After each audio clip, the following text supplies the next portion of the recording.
Hey everybody! Today, Rahdo rambles through more games of 2018. And this video is basically a follow-on to my top 10, which hopefully you've already watched, because if you haven't, you're about to see some spoilers. Bear that in mind.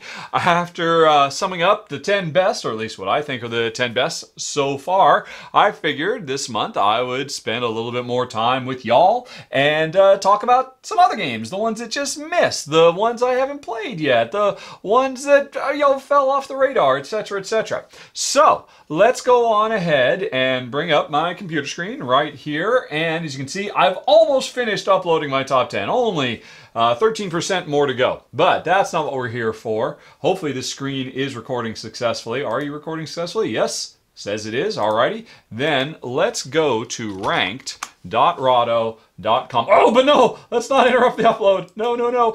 Oh no, I didn't do that, did I? Yes, okay, fine, still uploading. Fine. Ranked on a new tab. That's a good idea. Okay, here. And go away, screen recorder. Alrighty. So, you can always go to rank.rahdo.com and see how I rank everything that I've currently got on hand. But if you want to know a bit more specific, let's go on ahead. As you can see, I've already done the search for 10, 18, 18 parenthesis. And on this first page, there's 46 games to talk about. And like I said, this is spoilers, because if you've seen my top 10, you already know. Number 1 was Carpe Diem. Number 2 was Fall of Rome. 3, Forum Trajanum. Gugong at 4. Between Two Castles at 5. New Frontiers at 6. Carson City at 7. Underwater Cities at 8. That's 2 cities back to back. I didn't realize that. Rise of Queensdale. And number 10, Teotihuacan, City of the Gods! But what just missed it? What just fell short? What is the saddest game out there? Oh, the Crown of Amara at number 11. And man, this is a fantastic game. I am kind of sad it didn't make it because it's from a first-time designer. No, that's not true. First-time Euro economic simulation game designer, because of course he had, what is his name? He deserves more credit because this is a phenomenal game. I don't have to go into the details of why. You can go watch my run-through. Heck, even Tom Vassell agrees with me that it's a fantastic game, and if he loves a Euro, you know it's got to be good, right? I mean, what am I just love everything, right? Let's see. Benjamin Schwer. Good job, Benjamin. Not that he's watching this, but fantastic game. Could have easily made it into the top 10, except this was just a phenomenal year for Euros. Absolutely chock-a-block, as I will continue to show you. Because then we move on to number 12, Coimbra. I have to admit, when I first played Coimbra, I was all but absolutely positive it would actually push into the top 10. It's so good. The dice drafting in that game is amazing. The art, it's a poster child for what modern Euros should look like instead of, say, Carpe Diem, my number 1. Honestly, it's a stupid, maybe even petty thing. But the thing that kept this lower, kept it below the 8.5 line, I said in my run-through, I am just so disappointed that they did not put names on those cards so that you had a stronger thematic connection to the characters that you were drafting. It's such a dumb little thing. It would have been so easy for them to do it. And that's what kept Coimbra out of the top 10. It's a dumb little thing, but hey, you know what? Hey, you're seeing behind the scenes, folks. Sometimes I can be pretty picky or picayune or flighty or whatever. It bugged me enough that it kind of impacts my enjoyment of the game. So anyways, that's why Coimbra landed down there. And then Tiny Epic Defenders. But this is the second edition. The first edition is great, but man, and it's not just the second edition. It's the second edition plus the Dark War expansion, which is just absolutely phenomenal. I've always loved this little, you might as well call it Tiny Epic pandemic, really. And it's just gotten so much better, so much cooler. I can't believe all the stuff they threw in there. So yeah, that's a 13. And then, oh, Race to the Newfoundland. This is really good. This is such a shame. It has completely fallen off the radar and not really gotten much attention for Hans and Gluck. And I think this is from the same designers that did that Sun game, right? What was the name of that Sun game? Helios. I believe this is from the Helios designers, which was also a really brilliant design. My only problem with Helios all those years ago was that it didn't really bake in enough, player variability. But this one definitely did. Let's look. Jochen Schrerer and Martin Kallenborn. I'm pretty sure you're the Helios guys, aren't you? So if you've ever tried Helios, nope. Okay, you're not. Maybe I'm totally wrong. Totes wrong, in fact. That guy was practically a noob. Oh, no, but okay, there we go. Helios. Yep, I knew it. I knew it. Martin. I'm sorry, Martin. Hans and Gluck just does not seem to be bringing enough people to your wonderful titles. Because, again, Race to Newfoundland is fantastic. It's my number 14 of the year currently. And again, you can watch my run through to see why. And, oh, key flow. I've had this set up for like 2 days. Waiting to film it. I just don't have the strength. Because I know this is going to be a pretty crunchy game. You might wonder, why doesn't Keyflow make it into my top 10 if any game doesn't, seeing as how it's really the heir apparent, the successor to Keyflower, and Keyflower still sits in my top 10. Well, you'll find out when I eventually do my run through, eventually, because I will get it done before the month is out. But, yeah, basically, it's great. It's amazing what a good job Keyflow does of capturing the beauty of Keyflower, but... And, my complaint isn't even so much the stuff that's lost. I mean, I really like the auctions. And, the card drafting is good. It's not... But, but the card drafting here is just kind of standard. There's nothing special about it, while the auctions in Keyflower are amazing. But that's not my issue. What else? And certainly the city building is a lot less interesting because all you're doing is just making a line from left to right. You don't have to worry about the winding paths of the roads and all, especially if you put in all the expansions and whatnot, trying to make room for the animals and all that. My biggest issue with this, actually, is that it's too forgiving. You get to do too much in this game. In Keyflow, the number of winter cards there are in a two-player game especially, I mean, there's 14 of them. And, for my taste, I haven't done the run-through yet, so I'm kind of just going off the cuff. I haven't really given this much thought yet, but my gut response was that it's great, but it doesn't overstay its welcome because it's great from start to finish, but compared to Keyflower gets out and leaves you wanting more. It's like, oh man, this is really coming, and boom, and then it has a big ending. This game is like, oh my god, am I still going? Am I making even more stuff? When will this end? And again, not in a bad way, just... It's good. I mean, hey, it's my number 15 of the year and an amazing year. But that's kind of what keeps it below. I really need to... Before I film this, I need to think about this a little more. I have to come up with a way to articulate that because it sounds like I'm trashing it when I'm not. It's absolutely fantastic. Spring Meadow, great stuff. The best of Uwe's tile layers. Yeah, man, but still a little bit on the light side. And Valparaiso, oh my gosh, this one, I think the more I play it, Jen and I, we played it twice, and then I did actually kind of 2 run-throughs for it, because, the behind-the-sceners who are at the runner levels, you got to see 2 run-throughs, because I made a major goof, and then I refilmed it a second time. So I've played it now, I guess 3 times, or, 2 full games and then 2 half games. And the more I play it, the more I like it. And I think this is definitely one that has the potential to keep climbing if I had the chance to play it more, but I don't. Because now that I've filmed it, it's going to go on the shelf. Where is it? Where are you, Valparaiso? I mean, I remember where it is now. Maybe around there. There's Wingspan. It's so good. And it definitely... But like I said, it was an amazing year of Euros.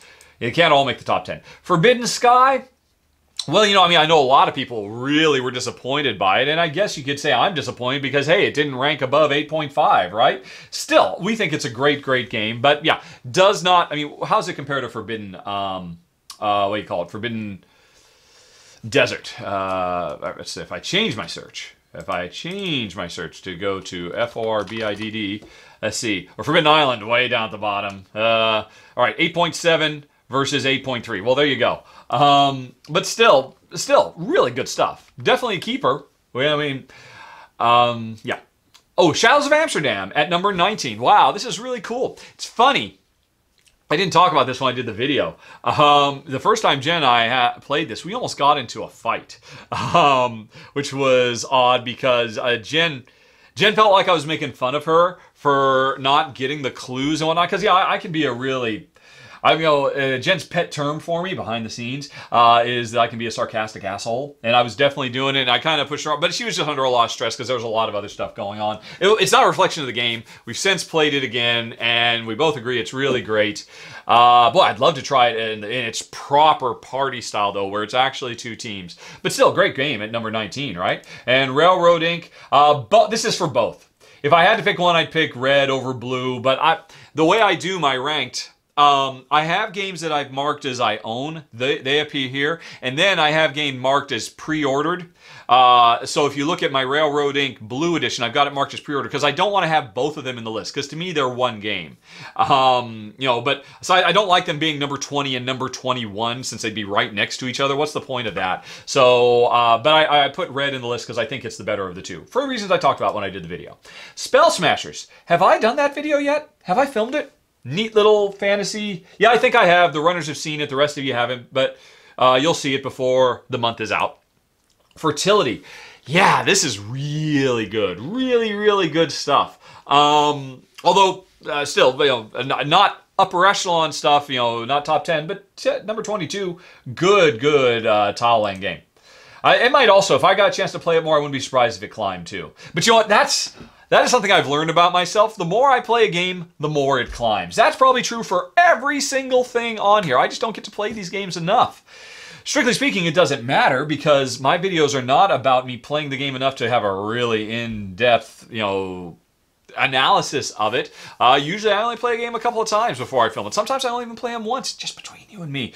But it doesn't matter because you should be watching the run-through where you get to decide for yourself what the game feels like to play. But you know this, or else you wouldn't be here because you're a backer of the show. Everdell, good stuff at number 23. A little bit on the lighter side, but nice combo business. Boomerang, great little drafting game. Welcome to... Should that go higher? I don't know. I'm pretty comfortable with it. I do think Turn in Taxes is better, and I think it's better than Big Book of Madness. This is how I rank stuff, by the way. When after I played it, and I'm coming up with, all right, yeah, this feels like an 8.3, and boom, I just type in 8.3 on the game page, and then I come here, and like, oh, no, it's better than that. Better than that, better than that, better, nope, not good as that, okay, boom, and then I just find the number that would fit between these two.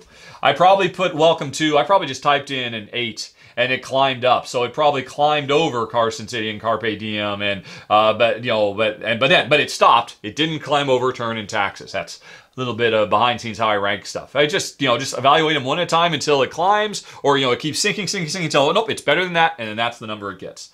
Let's see. But anyway, number 26, Century Eastern Wonders. Worth bearing in mind, that's Century Eastern Wonders plus Century Spice Road. The two of them combined gets this rating.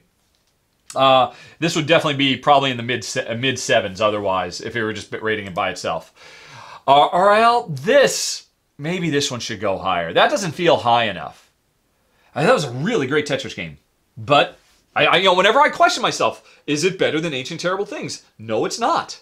But then I just start getting into this weird spiral. Oh my gosh, is Ancient Terrible Things wrong? Do I like Lancaster better? I know I did at one point. I haven't played Lancaster for years. Maybe both of them deserve to be above Lancaster. I'm tweaking these numbers all the time. It's all very subjective. So don't put too much stock into this stuff, folks, is what I'm saying.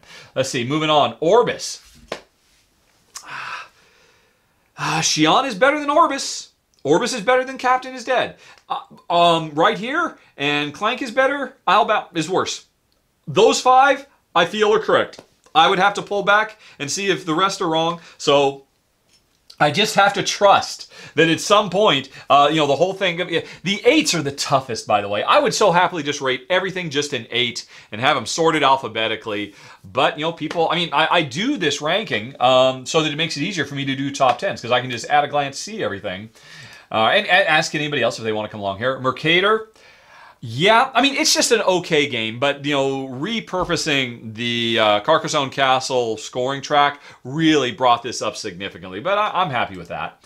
We're still in the 8s. Luxor. By the way, 8 for me means this is a really, really, really good game. What I might flippantly in a run say, this is fantastic. 8s are fantastic games. But did I mention everything I've talked about is fantastic. 9s are out of this world, mind-bogglingly, transformative experiences that will mean the world will never be the same again.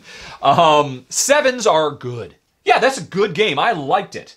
6s are, meh. That's basically where it comes. And I'd like to just keep, everything a 6, 7, 8, or 9, and there's no such thing as a 10 because 10 is pure perfection, and there's not a single game in history that could ever be truly perfect, right? It just can't be.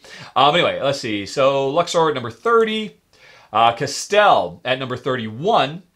Beta Colony at number 32. Okay. Spy Club, we've only played about half of it. And now, so I know there's a lot more in there. And ones like this are tough, where they come with this campaign. Man, the rise of campaign games, I love them so much, but they make my life so much more miserable because I feel like I have to play through all of the thing before I can actually say anything about it, because who knows what it's going to change like. Certainly I do that with legacy games. I didn't with Spy Club. But, basically what I do is I play a few games, see how much it's changed from game to game, and then I just totally cheat and just look and see what's coming. So campaign games often make me sad because, okay, I'm never going to get a chance to go back because I just need to be able to look to see, right, how's the rest of this going to evolve? And I just kind of intellectualize what I think the experience would be. Anyway, and that's based on that. That's why I put it in. Yeah, this is a really good game. It's a high 7. High 7 means it's almost fantastic. Carcassonne Safari, that's saying something, because Carcassonne, man, we are so burned out on it, other than Cart Castle. So, I mean, that's a high rating, because Carcassonne Safari was really good. Reef. Abstract game is probably what keeps this. Although, no, that's not true, because I remember it's not abstract. I might be punishing this game a little bit, because I talked about this. It's kind of like how I'm punishing Coimbra for not putting text on and giving it a higher ranking. It really drives me nuts that the developers didn't do the tiny bit of extra work to thematically explain what's going on, because there is a solid 100% real-world theme that they could have applied here, and just saying, oh, you're just watching coral grow, and for whatever godly reason, you can make it grow however you want. It didn't have to be that way. I talked about this when I did the video. So that kind of ticked me off. Again, this is why you got to bear in mind these kinds of little persnickety things go into my rankings. Prowler's Passage. This is nice. I liked it. I'm really surprising because it's a pure tug-of-war game. Oh, I'm pulling you right back, and that's not something we normally... But this one worked really well. Very, very clever. Nice little puzzly game. What's his name? Alex Pelvern? The designer of this, because Sentient was amazing. Sentient was definitely a solid 8. And Prowler's Passage is almost... What's his name? He's definitely somebody to watch. Seems like Renegade has them all tied up. Yeah, Alex J. Kevern. What else have you done, Alex? Have I missed anything? Because Sentient... Look at that. Oh, of course! Gold West is bonkers phenomenal. Oh, I totally forgot about that. I keep just going to... Dashu is nice. I never tried World Fair. I heard good things about it. Passing Through Petra. I haven't filmed it yet. I might need to play that again before we play it, because we liked it, but we didn't love it. And I know other people are loving it, and I've loved his other stuff. Yeah, before I film it, I need to play it again. Because there was just something, I don't remember what it was. We played it like 2 months ago now. And I meant to film it at the time, but then just stuff got in the way and I never got around to it. But I got to get back to it, because I think it's one of the ones I'm supposed to film this month. Right. Oh, yeah, because it's not on the list, because I'm already planning on putting it in gone.rahdo.com. I'm not keeping Passing Through Petra. But at this point, I can't think of why. That doesn't help you guys, but I'll figure it out. Moria, neat, fun little engine builder. Fantastica, Rival Realms. Yeah, those belong next to each other. I think that's a good fit. You'll notice, by the way, as the games get lighter and lighter, they fall further and further down the ranking, but that's just a reflection of me and Jen. We prefer not super heavy games, but also not super lightweight games. We like just kind of smack dab in the middle, maybe just a little bit lighter or just a little bit. And as you get lighter than middle, well, it's not a reflection of them. There's nothing wrong with them. This is just our personal preferences. It's hard for me. I often feel like it's unfair. I should just say whether, it doesn't matter whether it's light or not. It doesn't matter whether it's right for me or not. Because it's too light, I should do it on its objective qualities, of how solid its design is. And I know I could do it, but at the end of the day, this rank is more a personal reflection of me and Jen and less a reflection of the game's quality. Although, again, the difference between a 7 and 8, wow, this is a really fun game as opposed to, oh my god, this is a bonkers game. Because, again, I tend to like things. I find life is good when you like things. When you don't go out of your way to find reasons to hate things, I try to find reasons to like things as a general rule, which is why maybe I skew a bit higher on all of these rankings than other people do. Surely than Board Game Geek does. Ganymede, cool little game, probably a keeper. Bouquet.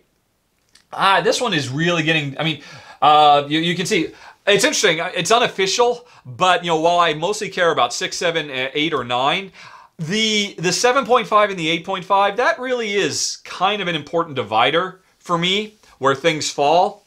And you see motion pictures, movies out of cardboard just falls below the 7.5. And Bouquet is just right above it. It was neat, though. It was neat. It was very light, very light. And I think that's it. I think... No, Gizmos at 42, just below the 7.5. Jen, I think she would rank it higher because she's so enamored of the physicality of it, because you know the gizmo of the marble feeder and all that. I mean, I thought those things are neat, but still, the core game, it was a good engine builder, but yeah, good, not great. But I mean, but then the gizmo really elevates it. But I'm rating it here on its gameplay. Peatmots, very nice. You know, a little bit on the abstract side, but nice. Round the World. Oh yeah, this was fun. Yeah, definitely super lightweight. What was that? This was the real-time. Oh, yeah, making streams of planes. I did a video for this, didn't I? Yeah, it was good. It was good. The definition of good, just good stuff. I guess that's what below a 7.5 is. Yeah, it's good. It's good. I like it. I like it. As opposed to 7.5 is, yeah, it's great. And then 8 is fantastic. 8.5 is phenomenal. And 9 is changed my life kind of stuff. Alrighty. Oh, and now we're getting into stuff I've got. It's in that stack right there, or it's over there, or it's another stack in the other room because I'm out of room in here. King's Guild, I've heard good things. Vassal raved about it. So that's kind of bumped it up. I really do want to play it. Although I worry it's a bit light. Thunderstone Quest, I don't know how to rate this. I think Thunderstone First Edition is better than Thunderstone Quest. Straight across the board. I think every iteration of Thunderstone has homogenized the experience and made it just a little bit less interesting. I talked about this at one point, I think, that the original Thunderstone is very bumpy. You know, because it throws hurdles at you that are very, very hard to get past. Monsters like, oh my god, this thing's just going to stick around forever. But then when you eventually get to, you know, I really like that uneven ride. And with every iteration of Thunderstone, they've just been, going from these crazy undulations, highs and lows, to getting more and more streamlined. And Thunderstone is the most streamlined yet. It's fine, but I miss the original Thunderstone experience. And honestly, I need to see this co-op game. If the co-op game really brings it, it'll be a keeper. But as a competitive game, it's not a keeper for me and Jen. But we liked it. Another thing about it too is it seems like while they're still kind of streamlining the overall flow, man, Thunderstone Quest is so chock-a-block with 1.5 million. It's like what do you call it? Lord of the Rings, the card game, or Netrunner. You know, so many millions of little specific things to keep track of. I mean, a lot of little persnickety keyword rules and stuff like that. So I don't know. I'm really looking forward to seeing the co-op stuff, because I mean that could elevate it. That could elevate it certainly into Lord of the Rings territory, or the card game at the very least. And that's it for the first page. Let's go on ahead and scroll down to the bottom.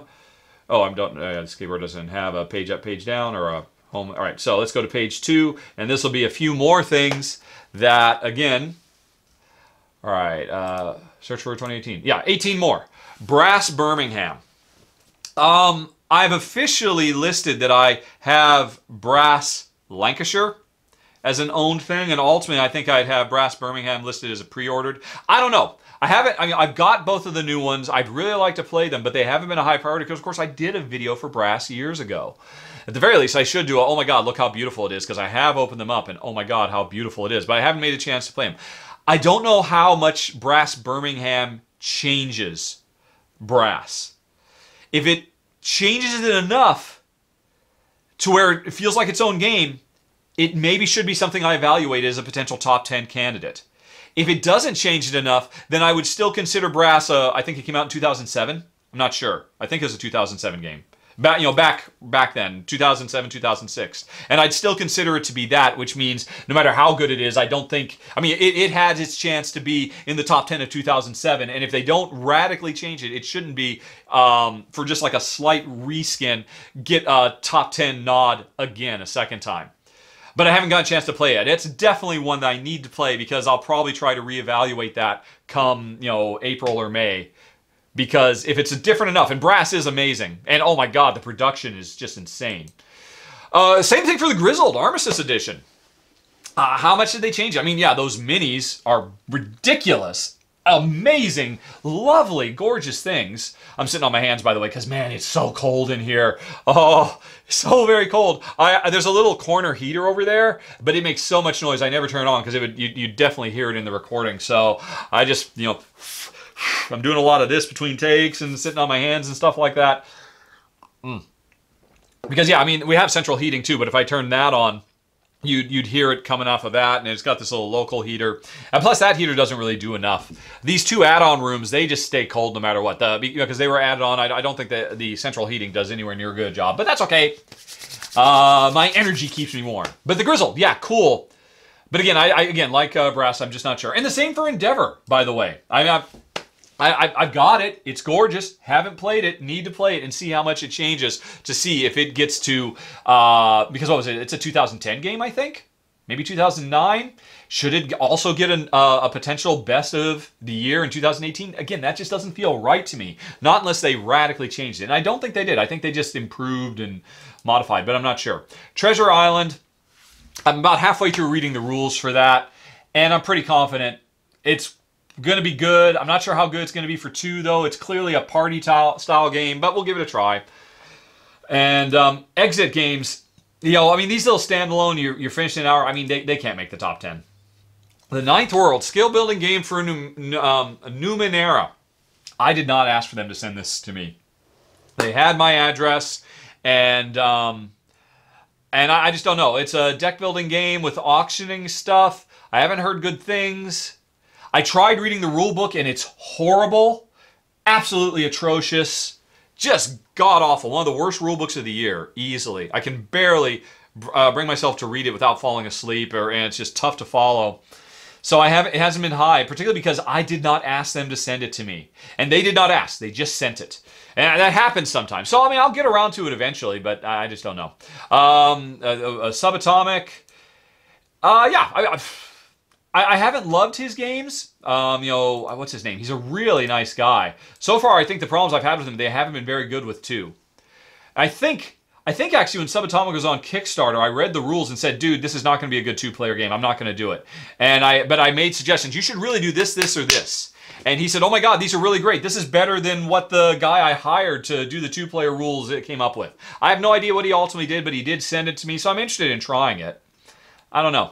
But I love the idea. John Covey, I absolutely love what he's trying to do, you know, making cool Euro gateway-style games that teach science. I want to get to the table. I want to get filmed because I want to support it. Hey, the upload is done. Hooray! Hooray! Let's see here. Although now it's got to process because at this point it's only going to be low. Or no, I know it's actually done processing too. Hooray! Of course, by now you've already seen it, so there's nothing really to see here, folks. Well, hello, you handsome devil. Let's get back to the list, though. Yeah, so I mean, I love John's stuff. I want to spread the word. But it's interesting, I don't think these games are ones that the voters are ever going to choose. So I have to choose it on my own. Or if, you know, hey, remember, high-level backers, I know there's some of you here watching. Don't forget, you're directors. You get to pick stuff. Go to unfilmed.rahdo.com. If there's anything there you want to see, just pick it. Because, you know, every month I'm picking, you know, off my own whims, 10 minus 3, 7 games to film. And I don't mind you picking some of them. And if you want to see Subatomic, great. I'd love to have an excuse to push it higher on my queue. Sailing Towards Osiris. Yeah, that was good. That was good, wasn't it? It was kind of like a Gizia, but better. Just haven't played it. They have sent the final version, just haven't played it. Oh, and they actually include a little expansion, too. I really should get to that. But it's hard to get to because I've already covered it. I already have a video up. I'm surrounded by so many games I don't have videos for. I'd like to try it. 1906 San Francisco. They didn't send this to me. I bought this. It's funny. A couple months ago when we were in Seattle, we went to Blue Highway Games, and I felt that after everything Blue Highway has done for me and Jen, watch my first 10 games video if you want to know more about that, I felt like I should pay back something. So I just picked up a few games that I knew publishers weren't going to be sending me. And, you know, just basically less to get the games and more to support the shop because they're wonderful people, and we owe them so much because they set our lives on the right course. So I picked it up. I'm looking forward to trying it, but seeing as how a publisher didn't send it to me, it's ironic. Anything I buy is probably going to be the last thing in the world I actually get to play because I've got this big queue of games. It's interesting. If you want to have an idea of that, I mean, I say for directors, you can just go to, you know, Unfilmed, Rahdo.com, and this is a list of every game that has not gotten a run through. Although a bunch of them have gotten rundowns. I'm thinking about if it gets a rundown like Fertility or Walls of York, which I don't think you've seen yet, but you'll see in a few days, then maybe it should come out of here. But right now, if it doesn't have a run through, it's here. Any director can pick these. But I don't really use Unfilmed. I use PubScent. PubScent is a list of all the games. PubScent.rahdo.com is the one that publishers have sent me, and so therefore I feel obligated to cover them. I'm not, and I mean, I don't know if I'll ever get. I mean, you know, they have there's an understanding that look, I'm going to try to get them covered, but personally, I feel a responsibility and obligation. There's 66 of them, games and expansions. All these things I have to prioritize above ones that I bought for myself. And what are those? Well, those would be bought.rahdo.com, except they're not. Bought.rahdo.com used to just be a list of games I bought. Now it's a list of games I bought and that I have done rundowns for. So actually bought is kind of meaningless now. I need to come up with a different way. Because yeah, I bought Agricola Bubblecus deck because I knew Lookout wasn't going to send it to me. Actually, Paulo picked it up and mailed it to me when he was at Essen just because I wanted to keep all my Agricola stuff up to date. I didn't want to miss a deck because, you know, once they go out, you'll never get them again. I backed Merlin Arthur. I got Darkness Comes Rattling in a trade. It's funny, I was expecting to start doing tons of trades when I got to America, but man, the shipping here is crazy. So, but Darkness Comes Rattling is one of the few I did. But then here's a bunch of rundown ones. But, you know, I backed Destination Neptune, the 2nd edition, and I'm really excited about it. Islas Canaris I've had forever. But anyway, I got to fix this. This is wrong. But, I mean, again, nobody besides me ever looks at pubscent.rahdo.com or bot.rahdo.com. You guys just got a sneak peek. But as you can see, this is kind of meaningless. I think of these, 62? Probably 20 of them, maybe. 20 or 30 of them are ones I've actually bought. Bought. Okay, yeah. Bought. Everything that you're seeing has been bought, or traded for by me. Bought. Oh, okay, nope. Reef and, all right, so Pyramids, I got that in a trade. Discovery and Reef, no. And then we're getting into rundowns. Yeah, so that was about half of them. And then a few more, like 1906, Dicey Peaks, Ceylon, that was an interesting one.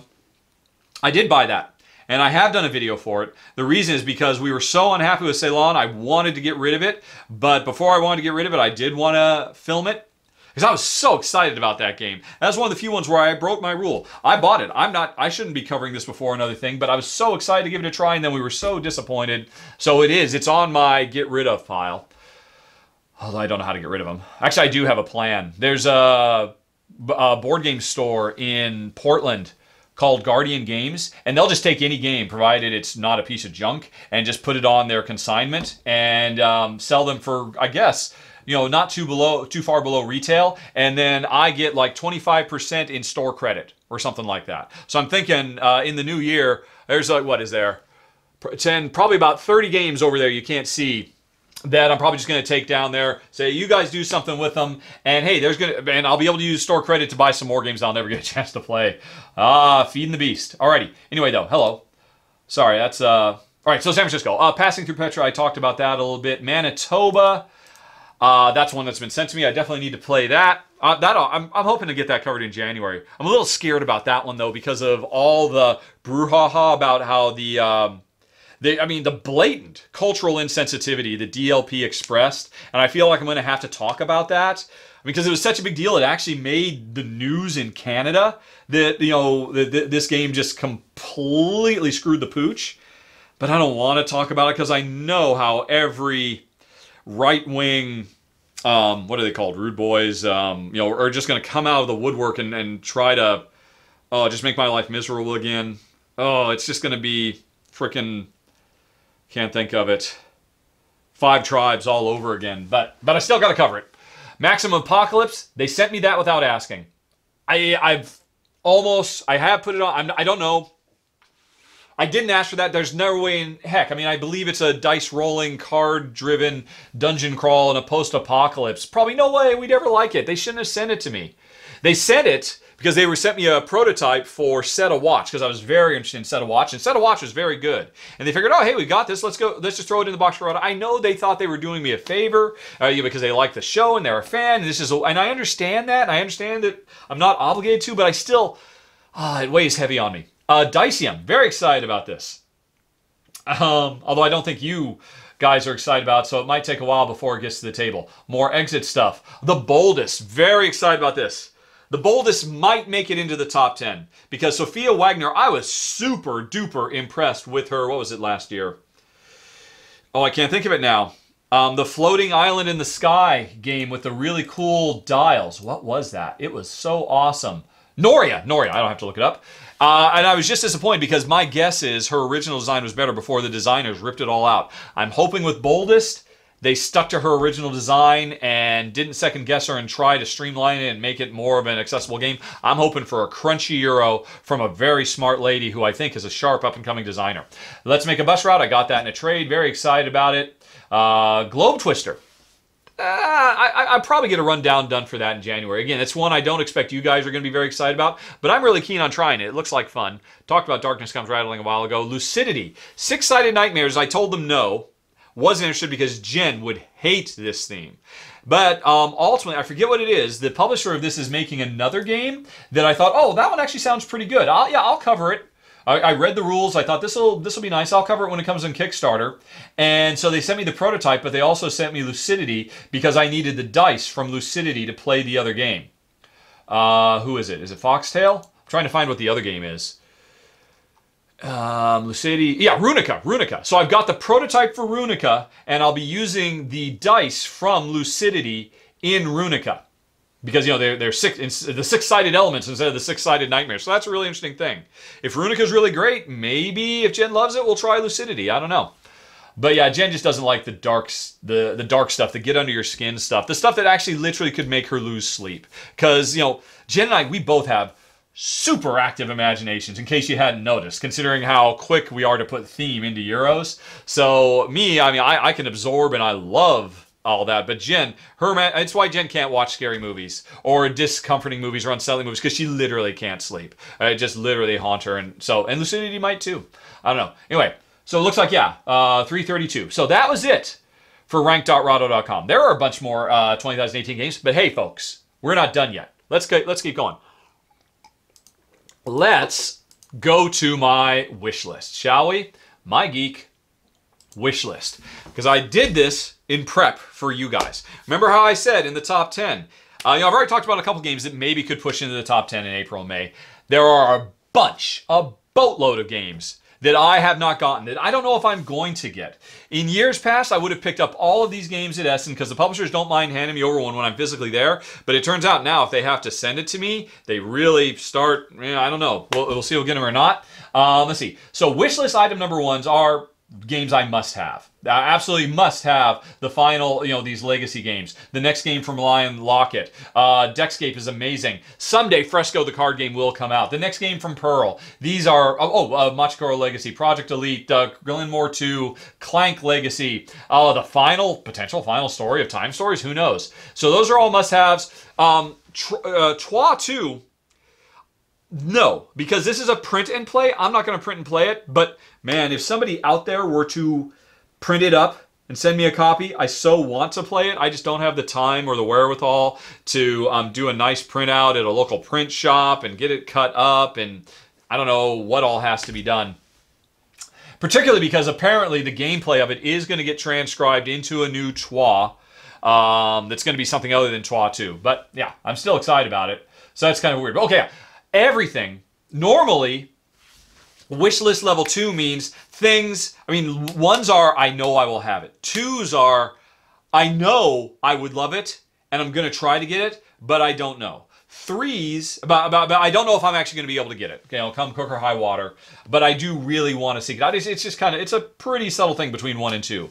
Threes are labeled, I've read it, I think there's something really good here. I think it's worth trying, but I don't know if it's a keeper. Ones I'm positive are keepers. Twos are, I'm pretty sure it's a keeper. Threes are, it could be a keeper. And fours are, I don't know. there's enough here, either the theme or the designer or the publisher or some mechanism, but I can't say with any definitive, just from having read the description of on Board Game Geek, whether I want it. But okay, I'll mark it to keep an eye on it. Now that's what 1, 2, and 3, and 4 normally are. 5s are a special modification thing I have just to keep track of pub sent versus bought. Those two geek lists you saw. Not geek lists, but searches. But I changed. 2 right now is every game that came out in 2018 that I don't currently have physically on me that I think has a shot at pushing its way into the top 10. So here they are. Walking Dead No Sanctuary. I did a run through of the prototype. I thought it was amazing. Jen and I both thought it was amazing. A game that made Jen want to play more zombies, and not cartoon zombies, but real gross, scary zombies. That's an amazing game. I don't think the publisher's going to send me a final copy, and that's too bad. Oh well, if they don't, they don't. But it had a chance, because it's really cool. Although, my worry about it is that it wouldn't be a goer for Jen, because she was okay killing zombies, but I know the game is eventually going to switch to where it's not the zombies that are a danger in The Walking Dead, it's the humans, and I'm sure it switched to where ultimately as you go to the higher levels you have to take on humans, and she would not want to kill humans, even ones that are trying to kill her. So it would have that problem. Cerebria. The guys from, not Tricerion, that's the publisher. Oh, Mind Clash. I love them. Very good designs. Cerebria, definitely not for me in general with all the area control, but I understand Cerebria, the Inside World, the card game, jettison that. And so I know it's going to be gorgeous. It's going to have an amazing... So I haven't looked at it too much. And again, they've shown no interest. I think they've decided they're not going to send it to me because I was so... I just put up a wall and said, no, guys, there's no way I'm doing Cerebria. There's no way we're going to enjoy that area control stuff. So maybe that means they know. But I bet you it's great. Blue Lagoon, it's a Reiner Knizia game. It looks like it's the sequel to Chin, which we absolutely loved. Although, to be fair, Chin is a high 7 for us. So maybe it wouldn't, but oh, it looks so pretty. It looks so pretty. Sometimes lightweight games do push their way up into the top, like Carson City, the card game. So Blue Lagoon could. The Mind, oh man, I should play this game. I really need to play this game. Even though I suspect it too, it'll be missing out a lot because there's fewer minds around the table, which is the whole point, reading everybody's mind. But I need to play this game. But, and actually the publisher did say, like 6 months ago, they were going to send me a copy and then they never did. So, and I got too much stuff. If they're not going to send it to me, all right. But I mean, from how everybody talks about it, it certainly warrants it. Okavango, probably not, but it's a Kramer Kiesling game set in the Okavango, which Jen and I have actually been to in real life, so we're definitely interested in it. Fleet, the dice game, man, I have heard great things about this. Really, really good, and Fleet was phenomenal. Fleet was at above 8.5, if I recall correctly. So, in fact, actually, I got rid of Fleet. It was one of the games I jettisoned when we were coming over because I knew Fleet, the dice game, was coming. But they haven't talked about sending it to me, so if they don't, they don't. Neom, Lookout, I just do not have a good relationship with Lookout. Interestingly, in years past, the only way I've been able to get review copies of Lookout is not by getting them through Lookout themselves. I don't know, I think the head guy, Hano, I think he actively doesn't like me. Because I've written to him several times over the years, and he just literally never responds to my emails, just completely ignores them. I think because I called him out once years ago when he was complaining about the 2 Burano games that came out, and he said that, and I was shocked by this on Board Game Geek, that he said that the Korean publisher, was it Emperor, just ripped them off. And I'm like, no, dude, they didn't. They're very different games. And I don't know. I don't know what's going on. But the only way I've been able to get Lookout-related games is from Clemens Franz, the artist on most Lookout games. Clemens' art. I mean, he's the artist for Agricola. He's so prolific, and he's a wonderful guy, and he knows them, and he can get review copies. And so I would always rendezvous with him every year at Essen, and he'd have a big mountain of games he would give me because I couldn't get them from Lookout or other publishers. And this year I didn't go to Essen, and so I wasn't going to ask him to on his own mail them all the way. I mean, I already owe him so much. So Neom is interesting, but I don't think I'll ever get a chance to play it. Although wait, didn't Lookout get bought by Asmodee? Subsumed by Asmodee? Well, that doesn't help either because Asmodee is completely unreliable. I never know when they're going to send stuff to me. They always say they do, and then half the time they do, and half the time they don't. On Tour is the only game on this list that I have actually played. Because we did the prototype. Heck, we played it with you. If you guys watched, you could go play it right now and try and beat Jensen my score. It's one of those run-throughs. And it's really good. But I haven't played it since then. And for a lightweight game, a little light truffle or trifle of a roll and write to push all the way to the top 10, I really need to play it a few more times. But man, it was so good. I think it might have what it takes. But that said, I also have a rule. I never put a game in the top 10 if I haven't played the final retail release. And I don't know if the retail release has come out yet. Actually, has it? Maybe it's a 2019 game now that I think about it. I just assumed it had. But they're not going to send it to me because most publishers never do. And that's okay. I don't ask them to. They don't have to. They are not beholden to. It's kind of the whole point of my show. Let's see here. Let's look if people are talking about it. I haven't seen this thread. Post your scores from the Rahdo. Oh, no, yeah, I did. I just forgot about it. Not non-EU friendly 6 months ago. All right. Here's how I know if games have come out. If there are recent threads within the last month or so of people playing the game. And, no, it hasn't come out yet. I take it back, folks. And in fact, okay, it has not come out yet because if it had, people would be talking about it. So let's go on ahead and edit. So I can get my 25 cents of geek gold here by doing my good deed for the day. This is not a 2018 game. This is a 2019 game. Okay. Did not make it to retail. So prob 2019. Send. Okay. There we go. And we'll see that update shortly. Wow. All right. So, okay, well, good. I don't have to worry about it's a potential 2019 top 10 because, man, it's good. Selenia. Oh, my gosh. Selenia and actually right below it, Captains of the Gulf are probably the two games I am so desperate to play. I am so bummed that I did not get to Essen because if I had, I'd have them now. But I didn't, so I don't, and I don't know if I ever will for reasons I was mentioning earlier. But Selenia, from everything I've seen, it looks so good. And Captains of the Gulf, supposedly a Glory to Rome killer? Oh, come on. But I don't know. Roll through it for adventure. Even if I did have that, what is the deal, Cosmos? Why don't you want English speakers to play your game? So, because I understand it's only available in German, I wouldn't want to mess with the... what do you call it? The paste ups anyway, but it could be good. Great City of Rome, same thing. Oh, Futuropia. Let's see, Stronghold. I'm pretty sure Stronghold will eventually send it. Steven, he's always been pretty reliable. So if he hasn't, I assume that means it's not available in retail yet, or maybe it is. I don't know. But yeah, if I'd been there at Essen, they would have given me a copy, but I wasn't, so I'm just waiting like everybody else to get a review copy or to, well. So I have high hopes for this. I so love the theme of this game. And I'm so waiting for a personal hit because I love everything. I so respect everything Friedemann Friese does. Even if time after time I say, wow, this is so clever. But man, this is so not fun for us. I really hope Futuropia turns that tide. And Honga, oh, I really want this because it's Gerhard Burkhardt, isn't it? Let me just double check. I'm pretty sure that's the case. And Gerhard Burkhardt should be on everybody's mind because he was the guy. Yep, Gunter Burkhardt, not Gerhard. Gunter Burkhardt is Mr. Kashgar. Right? Am I right? Oh, look at all these things. Oh, wait, no, is he? No, he's not Mr. Kashgar. He's Mr.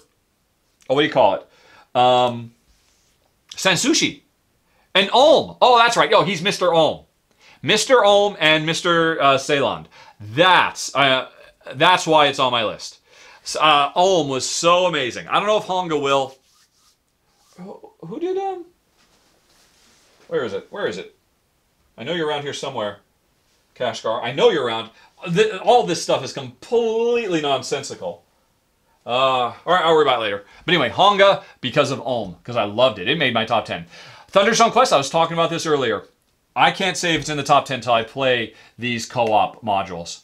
And Walking in Burano, they said they were going to send this to me. They did send me several other ones. The tile laying game, Realm of Sand, and I can't remember the other ones now. Oh, Discovery, the cool little Rondell ship game. That was really nice. But they never sent me Walking in Burano, which was a really big hit. I don't know what happened. And I know Sam Healy on Dice Tower really raved about it. So it's possible, but they didn't send it. Hokkaido, this is here because Jen loves Honshu so much. And this is basically the sequel to Honshu. Honestly, I bet you, Honshu is so destroyed by Carson City card game, and I bet you this is too. Claim, folks, I did try Claim. We tried it, and everybody says it's the ultimate two-player trick taker. For some reason, it didn't take our trick. We didn't dig it. But, I mean, everybody raved about it so much, I figured I should try Claim Kingdoms too. But, what's it? White Goblin, I don't think they're going to send it to me. Big Dig, that's a stretch, but rolling rights, and it looks really nice. I love the Dig Dug thing. This is a big one. Where's my copy of Blackout Hong Kong, Steven? Steven Bonacor of Stronghold Games. Oh, wait, oh, no, it's not Stronghold. No, this isn't Stronghold. It's, Plan B is supposed to send this to me. And I've asked a few times, and they keep saying, well, we'll send you one when we got one.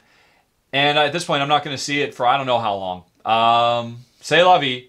I'm super stoked about it, though. This was in my top 10 most anticipated for Essen. And if I'd been at Essen, I'd have it right now. You guys would have already seen the video, but I'll just have to keep waiting. Escape Now. This is probably going to be a fail, but I so love the idea of a resettable escape room that keeps on giving you new puzzles. What was the other one? Curio promised that, and it was not very good. Curio is one of the few games, just between you and me, that was so not good. I took a chance. I had WizKid. I said, yeah, go ahead and send it to me. And we tried, and we're like, oh, no. And I'm sorry. I know some people say I should be like Tom Vassell, and when I play a bad game, I should rip it apart. I should, burn it on a bonfire, a public outrage, but I just can't do it. Whoever is the designer on that game put so much love and attention to it. It's his baby. I can't rip it apart. I just can't be part of that. I want to be positive. I want to be a force for positivity. I don't want to be a negative guy. This is off the record. Only a few people are ever going to see it. And so, yeah, Curio. But anyway, Escape Now, fingers crossed. Yokohama Duel. Man, I know Tasty Minstrel is super stoked for this. And Yokohama was really good. I guess, though, it's probably because, Tasty Minstrel is going to reprint it. They're going to deluxify it. It's going to go on Kickstarter. So maybe this will officially be a 2019 game because it's only available, in Japan in 2018? So again, I had to be at Essen to get it. So I don't know. Oh, and Gingerbread House. I'm so excited about that because I love Barren Park. Barren Park, I don't know, is it on screen for you? I don't think it is. Yeah, it's just... Yeah, I can't see what you... Anyway, it doesn't matter. I haven't watched any videos for it, but Phil Walker Harding, I'm imagining this is Barren Park as a 3D cube stacker. I have no idea if that's right or not, but it could be amazing. Barren Park could have been a potential top 10 candidate, and I think Gingerbread House could too. But once again, it's Lookout, which means I don't know if I'm ever seeing that unless I buy it myself. And as I said earlier, if I buy it myself, that means I'm unlikely to actually get a chance to play it because of the other stuff that would be ahead of it in the queue. But anyway, hey, so that was some more stuff. Those are the ones that I think could. Which ones do I really think have a chance? Blackout Hong Kong, Solania, Futuropia, probably won't. I'll probably be disappointed again, but I hope. On tour, except not, because as we just determined, it didn't come out this year. The Mind, maybe that's an off. I don't know. But anyway, so, hey, there are a few more games. Do I have the strength to keep going? How much water do I have? How long have I been going? 53 minutes! Oh my goodness. What else would I do if I'm going to keep going? Let's see here. So, I mean, that's what I really meant to do. I meant to talk about these. The ones that might still make it that I hope to get a chance to play before April or May. Oh, hey, speaking of that, I know some of you are saying, hey, you still haven't given us the update for Best of 2017, have you? Like, no, I haven't, because I still haven't played. Where is it? Where are you? I can't think of you. The big island co-op game where we are the spirits of the island. Is it Spirit Island? Is that the name of it? I can't find it. Oh, yeah. Whoop, right there. Still haven't played this. At this point, I can honestly say this is the only one from 2017. I played everything else. This is the only one that has a chance. I need to play it more. I have to admit, I had hoped the publisher was going to send me a prototype of the expansion that went on Kickstarter last year. Because then, hey, well, we'll get it out, we'll play it, and then we'll play it with the expansion. I'll finally get a chance, and then they never did. Radio silence. I don't know why. So maybe when maybe they'll send me a retail copy, and maybe that'll be my chance. I got to say though, let me look. What was my Rahdo 2017 top 10? Let me look at that. Let's see here, because I don't remember what I said. I don't think it's going to make it, Which is saying something, because I remember having played it, that prototype they sent me after the Kickstarter campaign was over, and being so in love with it. But it's so long ago, I really don't remember. Hey, pause. There we go. And hey, scroll. And hey, show more. And hey, here we go. Is it better than Pulsar 2849? I don't think so. And I'll tell you why. While I remember loving it, I do remember thinking it was a little bit longer than we like. Shorter games are better for us. I guess it's called short attention span theater, folks, but that's just the way we are. And Pulsar is so good. So good. But I do remember Spirit Island was really good too. Sorry, this is 2017, so it still has a chance. I'm sorry, folks. I'll try to get it done in the next few months. I'll try. I really will. But anyway. That was it for 2018. What else? Oh, hey, yeah. Let's go to gone.rahdo.com. That'll be fun. Gone.rahdo.com. Let's talk about all those games over there that, like I said earlier, I'm planning on taking to Guardian Games in the new year and trying to get some store credit with. DTT, which is very cool. Trying to get rid of games in Malta was such a pain. I'm so looking forward to just, putting them all in the car, driving up, dropping them off, fire and forgetting, and then a few months later, I don't know, getting an email saying, hey, here's your store credit. I'm not quite sure how it works, but I'm very excited. And in the meantime, gone.rahdo.com. What's going on, Board Game Geek? Waiting. All right. Yeah, okay, there we go. All right. Hopefully it's not going down. That would not be... All right, so... by default, gone.rahdo.com is sorted by board game rank, so that everybody can see why I don't like Terraforming Mars. And everybody who says, Rahdo never says a bad thing about anything. And I'm like, look... I say why I don't like Terraforming Mars, Twilight Struggle, Gaia Project, Terra Mystica, Seven Wonders Duel, Puerto Rico. Come on! How can you say I don't like games?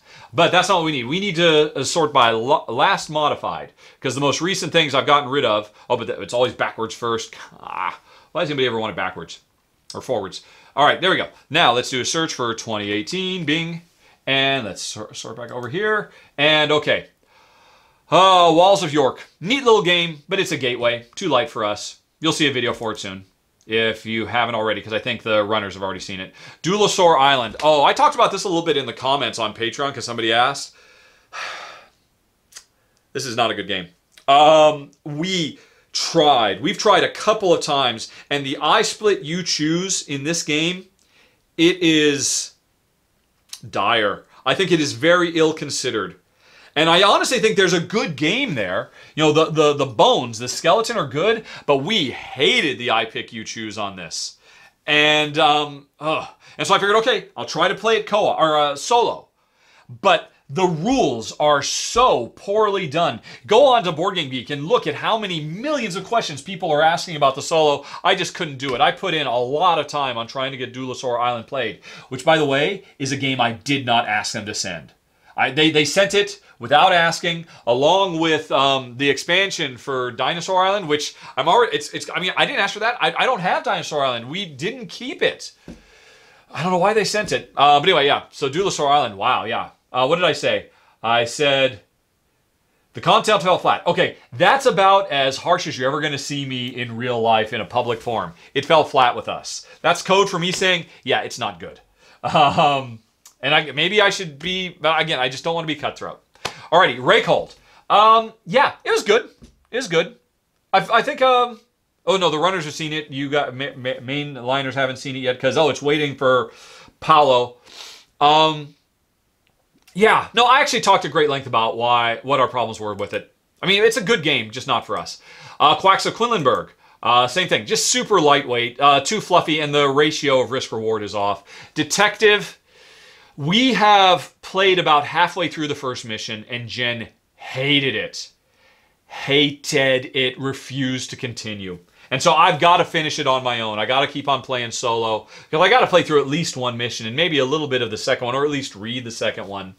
But yeah, and I think Jen has a real love-hate relationship with... what do you call it? The Sherlock Holmes, consulting detective. She has at times loved it, and she has at times hated it. She hates these games when they make her feel stupid. She loves Elementary and Castle And, you know, detective murder mystery shows, she absolutely loves seeing all the clues. And so I always think, well, why don't you love this game? She loves reading this. She's read every Arthur Conan Doyle. We had the Sherlock Holmes omnibus. She read it cover to cover. She loves mysteries, but she doesn't love solving them. I think because she loves them so much, and then she gets frustrated with herself if she can't put them together as well as her favorite detectives do. And so she just gets really frustrated. And if they go well and she can put two and two together, she likes them. But otherwise, she hates them. And man, she hated Detective. But I mean, Detective, man, it's so verbose, so wordy. It's just too much to read out loud. I don't know. I got to go back and try it, though, because I know a lot of people want to see it. And they sent it to me, so I'm honor bound to do it. But I just got to make the time.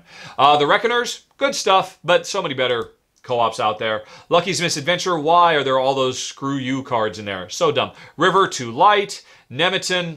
Nemeton's really good, actually. It's right there in the stack of games I got to film. Before this month is out, I'm running out of time. But it's really good. But man, there have been games, Core Worlds I remember is a really good example, where Jen says, the grind is too much. It's grinding me down. She loves a good grind that makes her brain just, you know, grind through all the different options, but sometimes they grind too much and she just gets fatigued. Nemeton did not grind her down too much, but it's right on the edge. And playing Nemeton with Jen was too frustrating for me. She just would. I was like, okay, honey, I'll be back. Every turn. Boop, boop, boop, here's my turn. I guess I'll come back in 10 minutes. Every single time. It's a good game, though. Really good. The video will be coming for it soon. Haven is nice, but it's just too confronty, area control-y. Vindication, this is a weird one, because I really raved about it in my video, and we really did like it a lot. But I found out, after I put my run-through up, Paula didn't catch this, but I found out we were playing something wrong. It had to do, or maybe he did catch it. I don't remember now. But it was the thing, oh no, he didn't, because the rules are very poorly worded, and there was a lot of misunderstanding when the game first came out. It's the notion of, hey, I'm standing here, I've got access to these different tiles. I thought I could interact with this tile, but lay claim to the other tile, but the rules say no, you can't. They don't say it, they kind of imply it, and it's been clarified since. But anyway, that weakened the game for me significantly. I didn't realize just how much, but the game is much better when you have, because the whole point of this game is freedom, do whatever you want, but I found that to be really straitjacketing. I didn't like that, but that's not enough. It's also the box is too big. That's a problem. I don't have enough space as it is. I don't like big oversized boxes, so that was kind of a problem. But this is a stupid thing. This is so petty. I will freely admit it's petty. The other reason I'm getting rid of it, I'm out of water. The other reason I'm getting rid of it is because the developers on Board Game Geek in the rules forum have done a Ask Us Anything. So there's this one unified thread for asking questions and where they answer. It makes me angry. I am angry that they did that, because that actively hurts the game. It actively hurts the community of players. It is a terrible, terrible idea. Absolutely atrocious. And I'm so angry that they did that. I'm literally angry at them that it impacts my desire to ever want to play Vindication again. So yeah, it's going. It's going for that reason. I can't put that in here. So what did I say? I said a lot to love, but hate the oversized box and the don't care. Yeah. So, I mean, I mentioned those, but another reason it's going is this stupid petty thing that I do not like the way they're doing customer service. I did customer service for years. I was a Nintendo gameplay counselor. I think there's a right way and a wrong way to do things. And I try not to let it get under my skin, but oh man, it just makes me mad thinking about it right now. And if I'm so mad thinking about it, I just can't enjoy the game. All right, Trollfjord. Man, this game is good. It's a neat, fun little game, but it's an area control game. So two-player area control becomes a little bit too tit-for-tat, seesaw. I mean, that's why Prowler's Passage is so amazing, that the seesaw actually works. But that's because it was designed for two-player. Trollfjord needs to play three players to really be working right. But we loved the clonk, clonk, clonk. I mean, we thought that gimmick was great. I'm surprised other people, the Dice Tower, have banged on it. I just don't think they got it, because it's I don't know. I watched their live play, and I don't know. I don't want to speak ill of anybody. So let's just move on. T-Dragon sidecard, so sweet, so charming, way too light. Too light. Symphony, number 9. Yeah, I think I talked about why I felt they did it wrong. I'm pretty sure I talked about it in the video, why it wasn't a keeper. Sword Crafters. This was really cool. I didn't expect I was going to like it at all, but I liked it a lot with the expansion. And Jen liked the gameplay, but she said afterwards she did not like the fact that she was building a sword. For me, hey, I'm a little boy. I played fake sword fights. And, you know, it was fun making the sword and holding, the power of Grayskull type thing. But Jen actively found it distressing to be spending all of her thought into making a weapon to kill people. It's literally, I mean, again, Jen and I, we have very vivid imaginations. Jen, all she could imagine was all the people who were going to die at the hand of the sword she just built. And so she couldn't enjoy it. It's not the game's fault. What it sets out to do, it does really well. Root, I think I talked about that more than enough in the video. Railroad Rivals, yeah, not good for 2. Pandoria, I've yet to film it. It's such a good game, but man, it is so mean. I actually contacted Iron Games because I just love their design so much. I made a mistake. I should have read the rules. If I'd read the rules ahead of time, I would have known it was going to be too mean for me and Jed, and I wouldn't have asked them to send it. But I did, just based off the pedigree, and now I've got to follow through. So I will film it, and it is really good. It deserves to get more eyes, even if it's not for me and Jen. Mesozoic. Does anybody actually like those slide puzzles? I guess people do, or else they wouldn't have designed and published this game, but neither Jen nor I like them. Maiden's Quest, really cool, shame about the memory stuff. They could have fixed it so easily. Kick-Ass, I was surprised how much I really dug this game. In spite of the dice rolling, it could have been like Space Hulk Death Angel and Andor before it, and Pandemic Fall of Rome, one of those rare games with roll to resolve that I like so much, I'll keep it around in spite of the roll to resolve. But the theme, the subject matter, I mean, the really kind of R-rated violence, because, of course, it's just being true to the comic book. And it should be, but it was too much for Jen, just too dark for her. Istanbul, the dice game. Did I ever film this? I think I did. And it was a really good game, but what did I say? I think I say it right here. Yeah, they're not event cards, but the cards you can get, they just ramp up the luck way too much. It's a shame, because otherwise it's a really good game. But the cards are too powerful. They determine the winner, not skill, in our experience. Gangster City, it was neat that you could do deduction with 2, but really you should have more players. Embark, neat game. I was pretty sure we weren't going to like it, but TMG was really, no, just try it, let's try. You'll like it. Lance, I did not like it. Curio Lost Temple, I talked about that earlier. I'm never going to film it, but yeah, what did I say? I don't know. I think I might have been too kind on it here. Scroll down. I've accidentally scrolled up because I wasn't using the thingy because we had so many 2018s next to each other because of how we sorted. What did I say? I think I'm being a bit overly kind. Needs a large group of players to shine. That's not us. I said ideally. That's kind of a lie. I should have said presumably. Because here's the thing.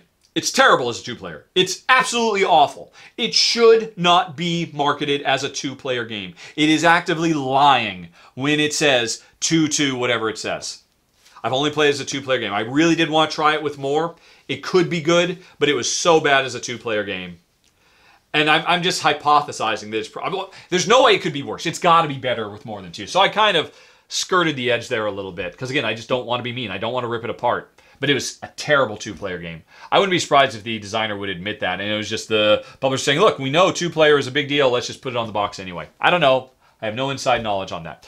Chivalry, neat. Actually, it was pretty clever, but too much to take that. Ceylon, I talked about our problems with it in the video. Speakeasy Blue, again, why? Why throw this take that crap in there? It's such a good game.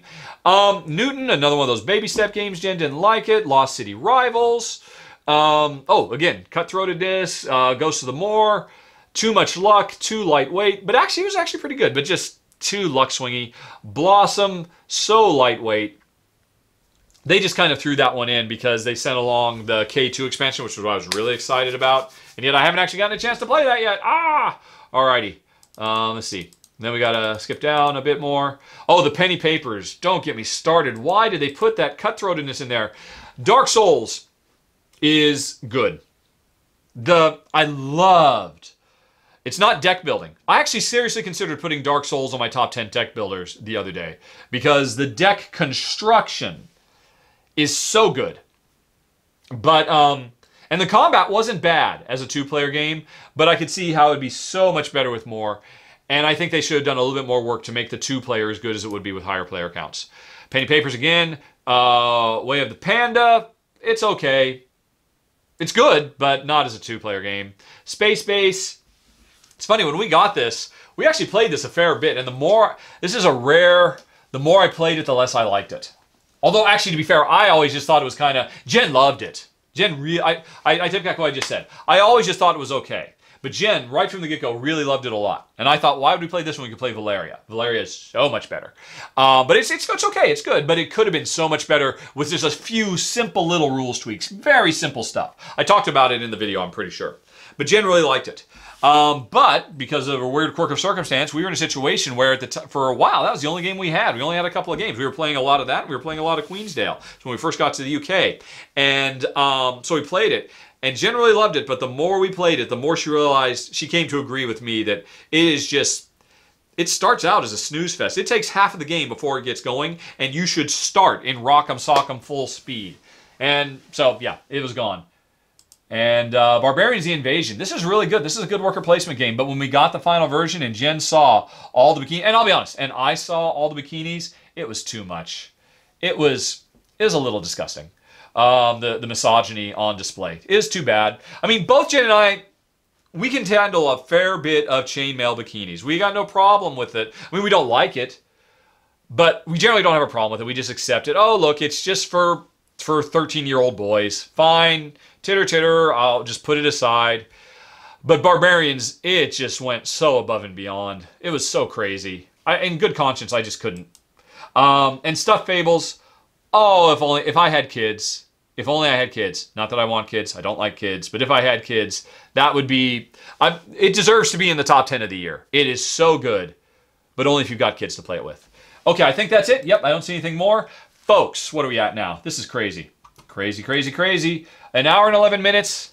I think I'm done talking about the games of 2018. And I'll see you guys in April, when hopefully I will have gotten the rest of those wish list things covered, or at least some of them.